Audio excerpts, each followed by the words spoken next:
Bem, vamos lá. Hoje nós vamos falar a respeito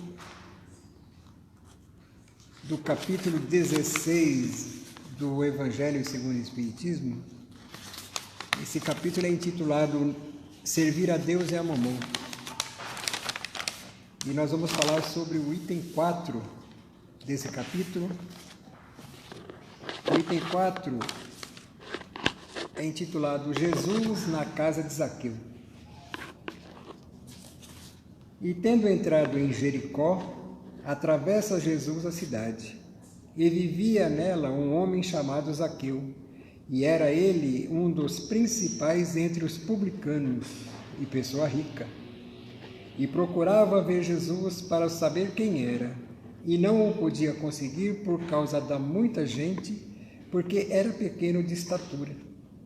E correndo adiante, subiu a um sicômoro para o ver, porque ali havia de passar. E quando Jesus chegou àquele lugar, levantando os olhos, ali o viu e lhe disse: Zaqueu, desce depressa, porque importa que eu fique hoje em tua casa.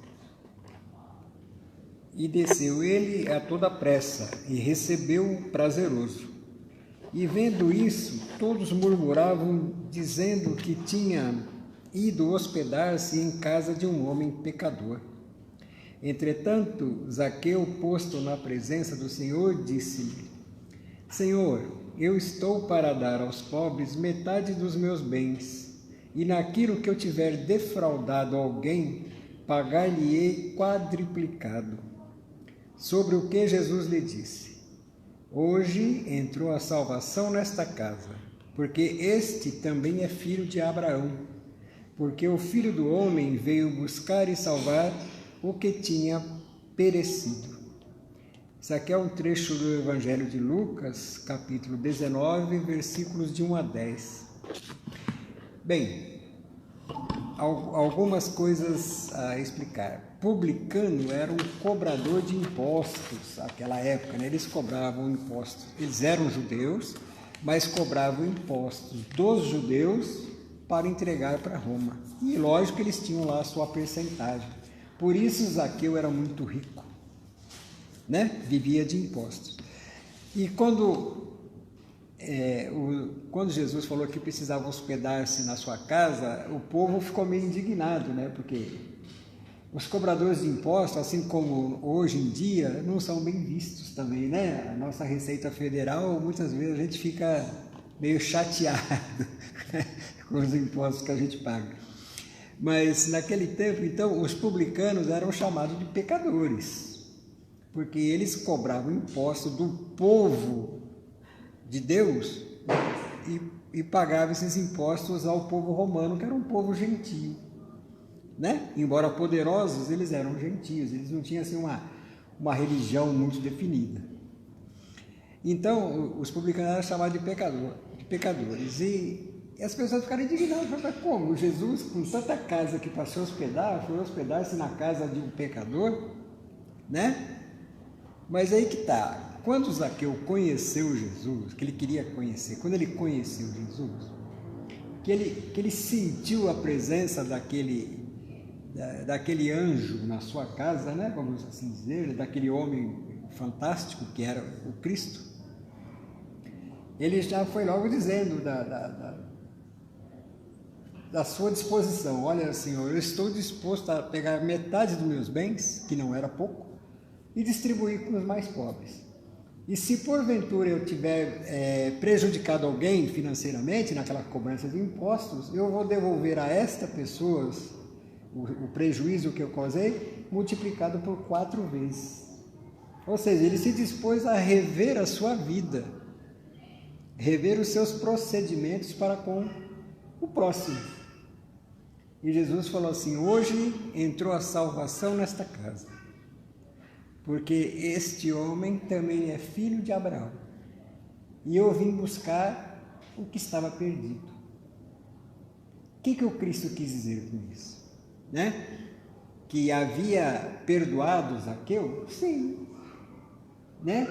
Porque Zaqueu, quando percebeu que a sua conduta até ali tinha sido uma conduta, vamos dizer assim, vazia, só em cima do dinheiro, em cima do dinheiro, em cima do dinheiro, em cima do dinheiro, e era uma pessoa odiada pela sociedade, que felicidade ele poderia ter?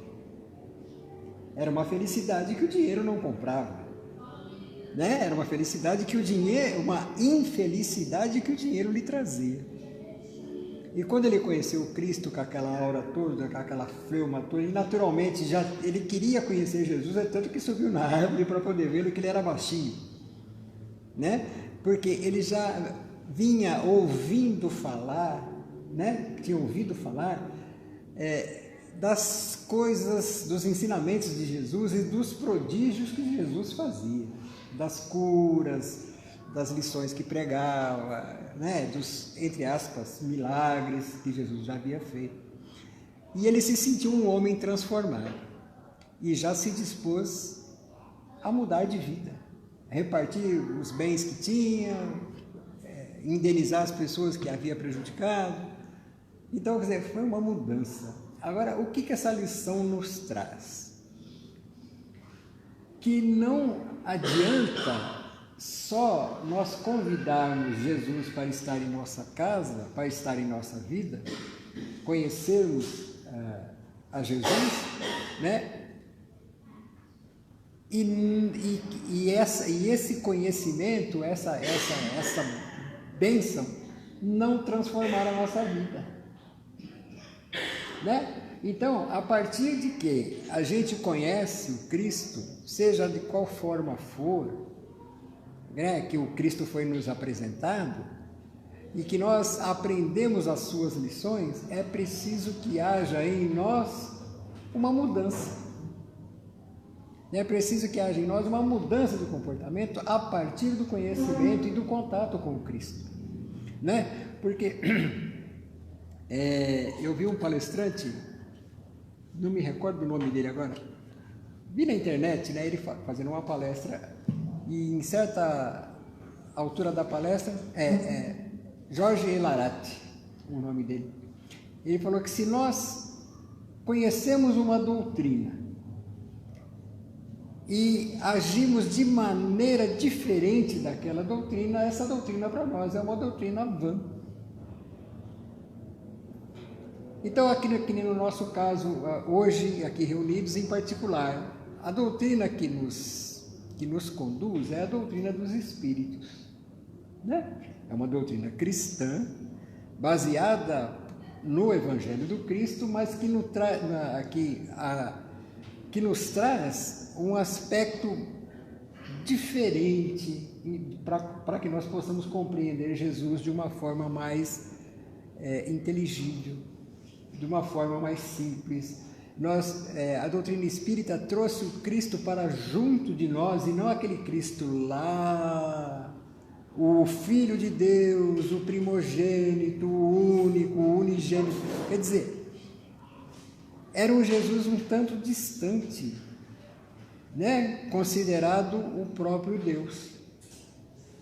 E a doutrina espírita nos trouxe um Jesus mais acessível, um Jesus humano, né? Um espírito evoluído, sim, mas humano igual nós e nosso irmão mais experiente. Eu não vou dizer o nosso irmão mais velho, né? Mas o nosso irmão mais experiente do que nós. Então, se nós somos embalados e baseados pela doutrina dos Espíritos, e isso não muda em nada a nossa vida, nós estamos perdendo tempo, né? Nós estamos perdendo tempo. Então, nós sabemos das dificuldades que nós encontramos, né? Todos nós, seres humanos, que estamos aqui nesse planeta abençoado que nos acolhe.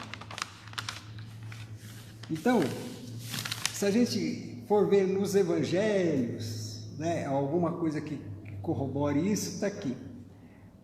No Evangelho de Lucas, capítulo 12, versículos 47 e 48, diz assim, no 47, e o servo que soube a vontade de seu senhor e não se aprontou, nem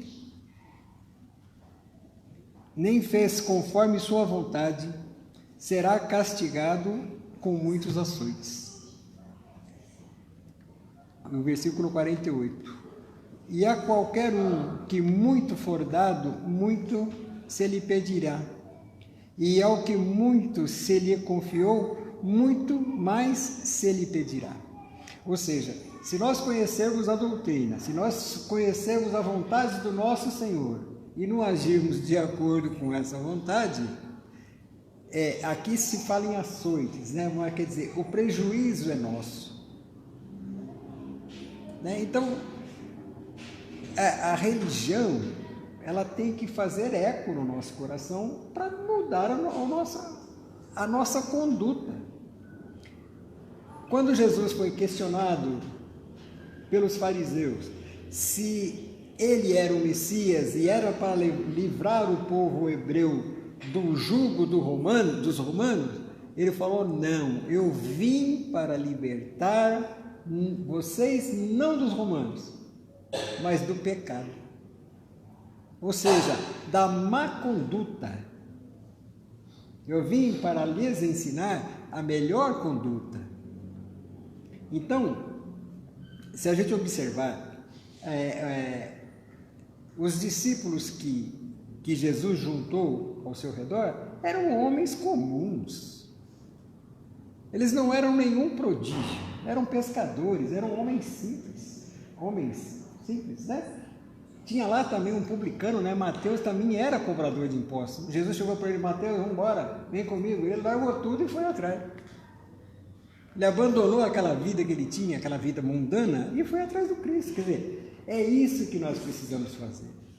Lógico, guardadas as devidas proporções. Nós não somos apóstolos, né? Nós não somos os escolhidos diretos colaboradores do Cristo. Mas nós somos colaboradores do Cristo, como não? Né?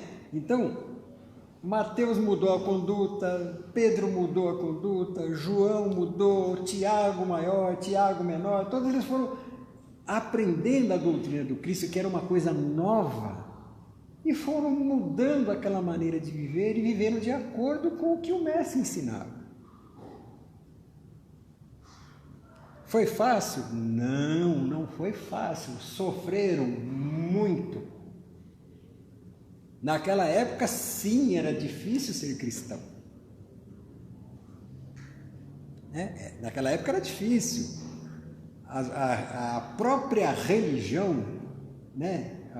A religião estabelecida entre os judeus, que era naturalmente o judaísmo, né? A doutrina de Moisés era contra os cristãos. Os romanos, que dominavam politicamente aquele mundo conhecido, eram contra os cristãos. Então, quer dizer, os que seguiram o Cristo ali eram homens simples, mas eram homens, eu digo homens e mulheres, tá? De propósito. Eles tinham um propósito. Assim que, tipo, que nem o exemplo de Mateus. Mateus, mais ou menos assim, né? Mateus, o que está fazendo aí? Estou cobrando imposto. Vai, larga disso, vamos embora comigo, larga esse imposto para lá. E ele foi. Pedro estava pescando, não acreditava, e aí Jesus mandou jogar a rede lá, conseguiram pegar um monte de peixe e ficaram muito felizes, e ele falou assim, eu estou resumindo a história, né? Olha, mas vamos fazer isso, a gente vai ficar rico, vamos pescar aqui, vamos pescar ali. Ele falou: não, vou transformar vocês em pescadores de homens. Ficaram espantados. Ou quer dizer, vocês vão fazer a melhor pesca, né? Vamos trazer pessoas para o nosso lado, né? E assim foi indo. E hoje em dia, dentro da religião, eu não digo só dentro da religião espírita, mas qualquer religião, se não transformar a nossa vida para melhor, mas não é vida financeira, não é vida material, se não nos tornar pessoas melhores, a nossa doutrina é vã. Agora, o que é ser uma pessoa melhor, né? nós temos aí as dificuldades do mundo, né? Estão aí. Nós temos guerras, nós temos doenças, nós temos pobreza, nós temos preconceitos, né? Tem uma série de crimes que acontecem que a gente fica estarrecido e tantas dificuldades nós enfrentamos, né? No trabalho, desemprego, isso e aquilo, enfim, se formos somar o mundo todo, dá a impressão que nós temos mais coisa ruim do que coisa boa, né? Então, sabemos, essas necessidades, essas coisas, essas dificuldades, elas são reais. Nós realmente passamos por essas dificuldades e temos que resolver, né? Problemas de saúde, problemas de dinheiro, enfim, uma série de coisas que nós temos a resolver na vida. A nossa vida não é um mar de rosas, né? Existem momentos muito bons na nossa vida, mas existem momentos muito ruins na nossa vida, né? É dessa forma que vivemos. Então, o mudar de vida no nosso caso aqui, né? Cristãos, espíritas, nós temos que viver de acordo com o que nós acreditamos. Aí podemos dizer assim, mas eu não vou resolver os problemas do mundo, né? Eu não vou resolver os problemas do mundo. Quer dizer, o Cristo em momento algum nos pediu que resolvêssemos os problemas do mundo. O Cristo nos pede, através dos seus ensinamentos, através do que os evangelistas anotaram, né, da sua conduta, ele nos pede uma transformação íntima, uma transformação espiritual. Jesus nunca falou para nós que nós temos que ganhar mais dinheiro, que nós temos que estudar, que nós temos, enfim, que prosperar na vida, termos mesa farta ou coisa parecida. Jesus preconizava sempre: buscai primeiro o reino dos céus, o reino de Deus, que o mais vos será acrescentado, né? Senhor, eu quero te seguir, ainda lemos ontem, não foi? Só que espera que eu preciso lá enterrar o meu pai, fazer o funeral do meu pai. Jesus respondeu para ele: deixe os mortos enterrar os mortos. Vá primeiro e pregue o reino de Deus. Mas será que Jesus estava desprezando a morte do pai dele? Não. Ele não falou: largue seu pai para ele. Ele falou assim: vá primeiro e pregue o reino de Deus. Mostre aos seus companheiros que você quer me seguir, porque a verdadeira vida não é essa vida do corpo. Daí deixar os mortos enterrar os seus mortos, que é o corpo. Mas a verdadeira vida é a vida espiritual, é a vida do espírito. Agora parece que nós todos vivemos de acordo com a matéria, só.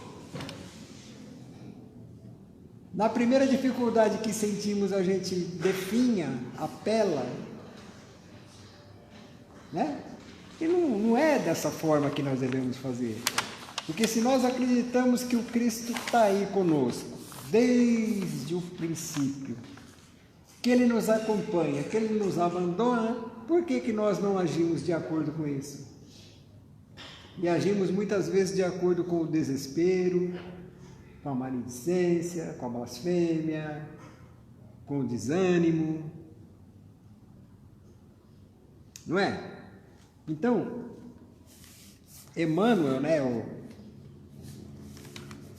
famoso Emmanuel, né, o espírito que foi um dos guias de Chico Xavier, né, que nos trouxe aí uma infinidade de ensinamentos, no livro chamado Palavras de Vida Eterna, que é da Lavra de Emmanuel, na psicografia do Chico Xavier, são pequenas crônicas, né, pequenos ensinamentos. Pega lá um trecho do evangélico ou dos Atos dos Apóstolos, tal, e em cima daquilo faz uma dissertação.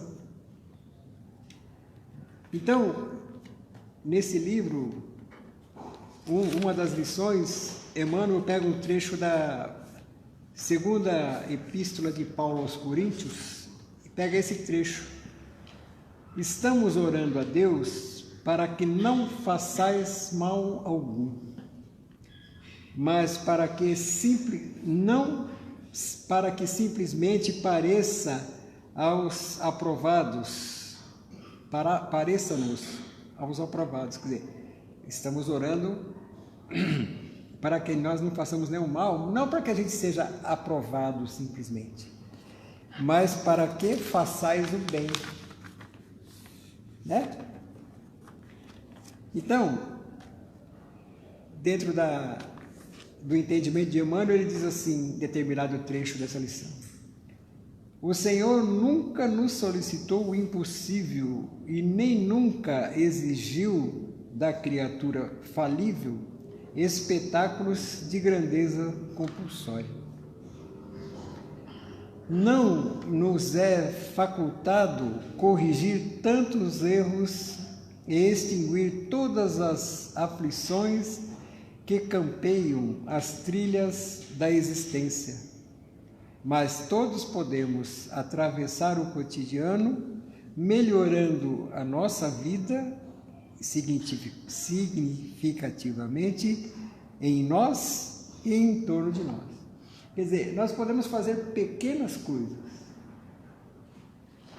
né? Jesus não nos pediu o todo, ele nos pede pequenas coisas. Então, que nós, no nosso cotidiano, na nossa vida, procuremos fazer o que estiver ao nosso alcance, na direção do bem. Eu não posso curar pessoas, tá? Mas eu posso comprar um remédio lá na farmácia para alguém? Posso. Eu não tenho dinheiro para comprar remédio nem para mim, mas eu posso fazer um chá para alguém que está com febre? Posso. São pequenos gestos, pequenas coisas que nós vamos fazer no que tiver ao nosso alcance, que vai nos acostumar a andar na trilha do bem. A gente acostuma, né? Então, largos exemplos, né? Mais um exemplo de Jesus, né? Quanto ao óvulo da viúva, né? Está lá no templo, Jesus e os discípulos lá no templo, e observavam as pessoas que colocavam a oferta, né? No jarro lá, no gasofilácio, né? Que era um jarro de metal. E aquelas moedas faziam barulho, né? O cara despejava lá um monte de moeda. Nossa, fulano, ó. E aquilo era um negócio. Aí chega lá uma senhora, uma viúva, pobrezinha, deposita uma moeda,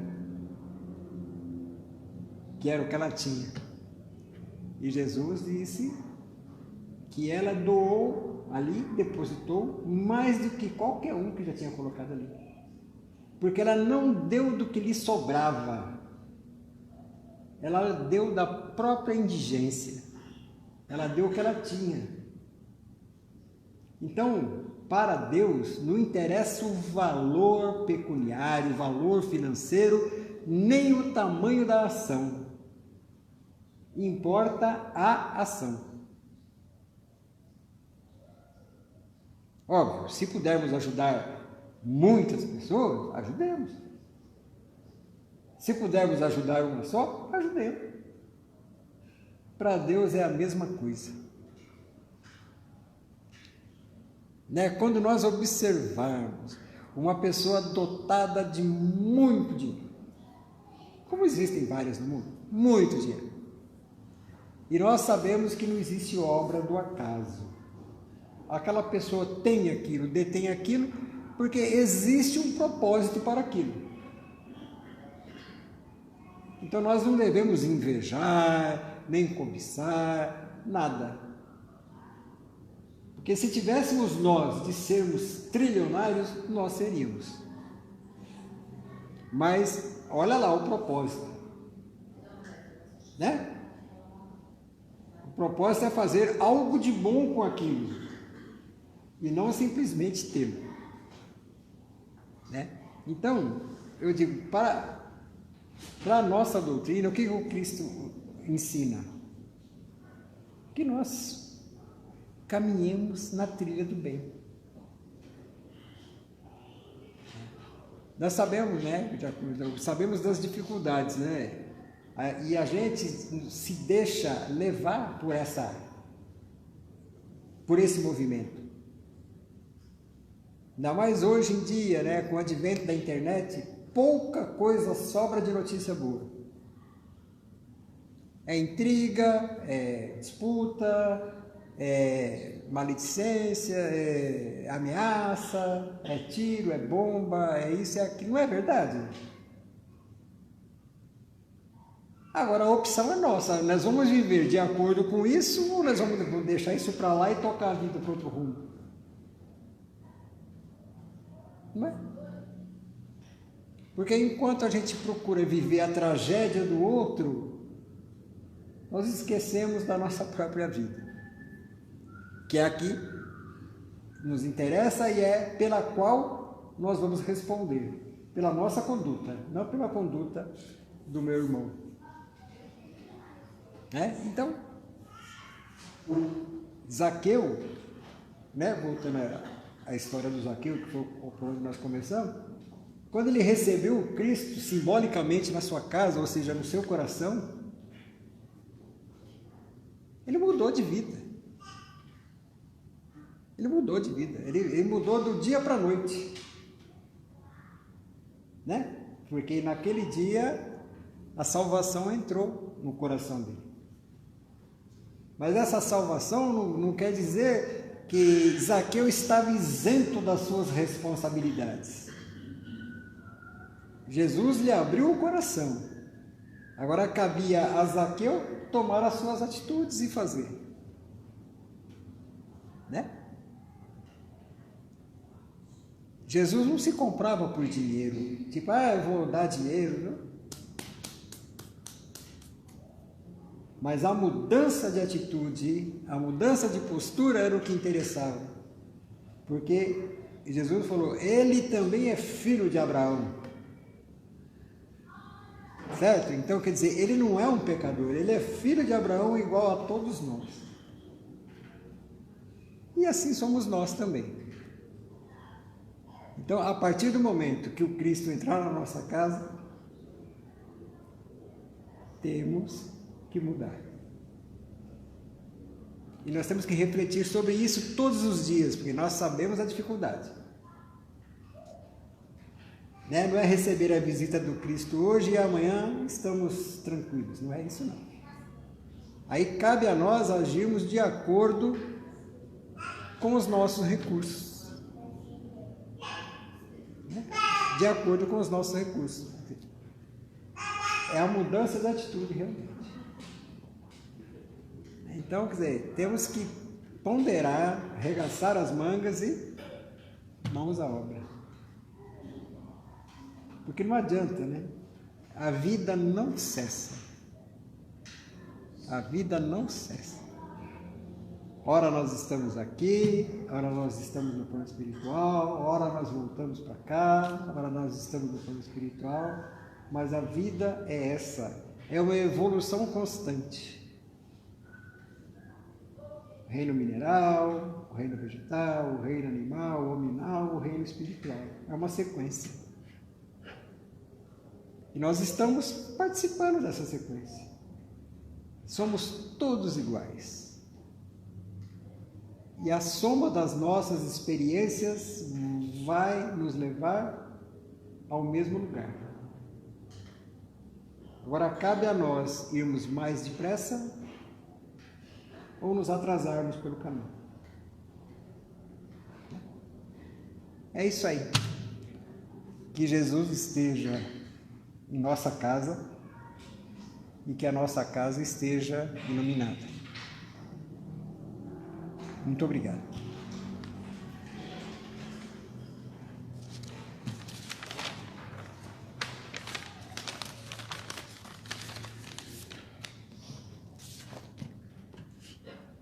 E assim, Jesus, nós vos pedimos permissão para encerrarmos a nossa tarefa de hoje. E como sempre fazemos, Senhor, nós queremos encerrar nesse ambiente de paz, de tranquilidade, de reflexão. Queremos depositar em suas mãos, Mestre querido, as nossas vibrações de amor, de carinho, de fraternidade, para que essas nossas vibrações possam ser distribuídas pela sua generosidade, onde se fizerem necessárias, Mestre querido. Agradecemos uma vez mais pela oportunidade de estarmos aqui reunidos. Agradecemos, Senhor, pela acolhida que sempre temos nesta casa bendita. Agradecemos, Mestre querido, pelos nossos lares, pelos nossos familiares, pelo nosso ambiente de trabalho, por todas as pessoas que conosco convivem no dia a dia e que fazem parte da nossa jornada, fazem parte da nossa vida. Vos pedimos amparo, Senhor, pela continuidade das tarefas de hoje, nas tarefas de passe, nas reuniões que ainda estão em andamento. Contamos com a sua proteção, Mestre. Dispensa-nos na sua paz. Que assim seja.